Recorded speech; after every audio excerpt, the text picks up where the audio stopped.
Hi, welcome to Jeff's 5 for the week of August 13th, 2015. We're going to talk about Spring Awakening, The Notebook, So You Think You Could Dance, and more. Before we get started, I want to point out my groovy new Read With Pride shirt, part of a series of shirts that are out from Queer Centric Books, which is a new blog on the review and interview scene. Also running book specials, a la BookBub, for some good deals on LGBT books. I think the shirt is awesome. I'll have a link probably running right here as I'm talking to you, and also in the show notes below the video if you want to pick up one for yourself. So anyway, here we go with this week's 5. Spring Awakening is coming back to Broadway this fall, and I'm really psyched about this because it's a production from the Deaf West Theater Group. They were on Broadway probably about 10 years ago with a revival of Big River. That was done with a mix of sign language and speaking actors. That was really quite dynamic. And they're the ones behind this revival of Spring Awakening. I like this show, especially the music. I've seen it. I saw it on Broadway once. I actually saw it out here in Eureka rather recently. One of the theater groups did it. And my intention is to catch this revival when I'm in New York next month. It's got Marlee Matlin's going to be in it, I believe, making her Broadway debut. Krista Rodriguez, who's been on Broadway and was also in Smash, is going to be in it. Andy Mintus, I think that's how you pronounce his last name, who was most recently in Les Miserables and also did a guest stint on Flash, is in it. So I'm really excited to see what this looks like. And also it's got choreography from Spencer Liff, who does some great work on So You Think You Could Dance and has worked on many Broadway shows. So looking forward to that in September. It'll be a limited engagement through right after the holidays. So if Spring Awakening is something you're a fan of, you should look at getting tickets to this. It was announced this week that the CW is making a series out of the Nicholas Sparks book/movie, The Notebook, which I thought was kind of interesting.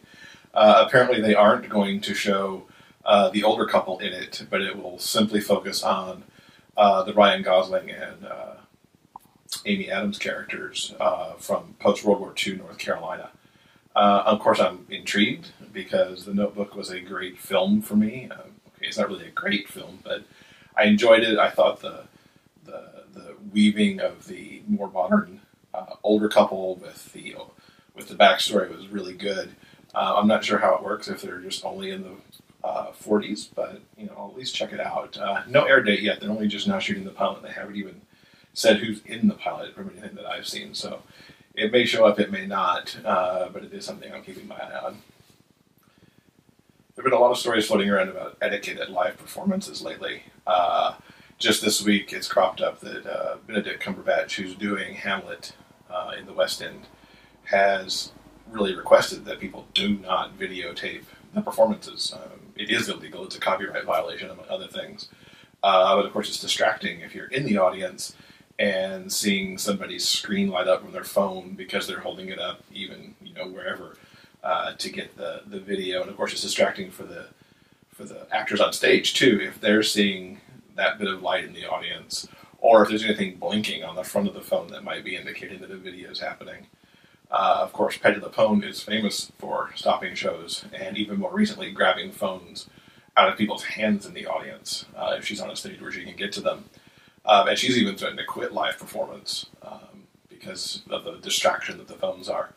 And of course, there's the one oddity from a few months back where some audience member, before a performance of Hand to God started on Broadway, noticed his phone was actually almost dead and actually climbed up on the stage to plug into a stage outlet, which of course was a fake outlet. But that delayed the start of the show. They had to get him off the stage, et cetera, et cetera. People are crazy. I don't know what happened to manners and to etiquette, but people need to learn how to put their phones away and really do what they're supposed to do instead of trying to sneak the video or take a picture or do a text. You're in a live theater. You've paid a lot of money to be there. Everybody around you has paid a lot of money to be there. Behave.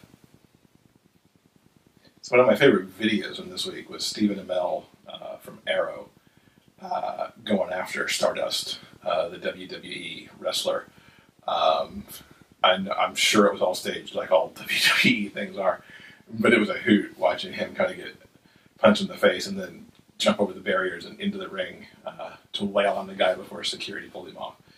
You don't mess with Arrow the story, what the backstory is there. Apparently, this is going to become a bigger showdown. That Steven's going to be at SummerSlam on August 23rd for a official rematch with the guy. So you know it's going to be fake because the CW is not going to want him potentially hurt in this little stunt. So as much as I'm not a fan of the WWE, I think I'll be looking for video from this to see how it all works out. So You Think You Could Dance was really rather mediocre in my view this week, and I was glad to see that Jason and Nigel in their judging remarks called out a lot of the dancers for not quite giving everything maybe they could to a performance, or not using some of the right performance techniques as they were dancing. A lot of it was technically good, but there was a little something kind of missing there, and for the first time in a long time, I actually skipped one of the dances this week as I was watching it, because I just didn't like it. That said, the 10 dances from this week, 3 of them really stood out. It kind of made it hard for me to pick a favorite of the week. Ultimately, my favorite was Sonya Taya's contemporary dance that she put together for Team Stage. It was absolutely sublime and reminded me of something from Alvin Ailey, from a segment of Revelations, in terms of his musicality and movement. It was gorgeous. Of course, that's up here in the eye icon, that you can check that out. The other 2 dances that I really liked this week, Sonya Taya also did one of the other ones, which was a jazz number that Jim and Euryalus actually opened the show with, which was quite stunning, as Sonya's jazz numbers usually are. And Stacey Tukey also did a number that was really it was a battle between this one and Sonya's contemporary for top of the week. It was a contemporary piece for Neptune and Gabby that had racism as kind of the story to it, and it was really awesome. There's a playlist in the eye icon where you can see all 3 of these strung together if you want. They're really all extraordinary, and I highly recommend them. So that is the 5 for this week. Links to things that I talked about are hanging out under the video, either on YouTube or on the blog. Feel free to leave a comment, subscribe on YouTube if you want, and I will see you back here next week.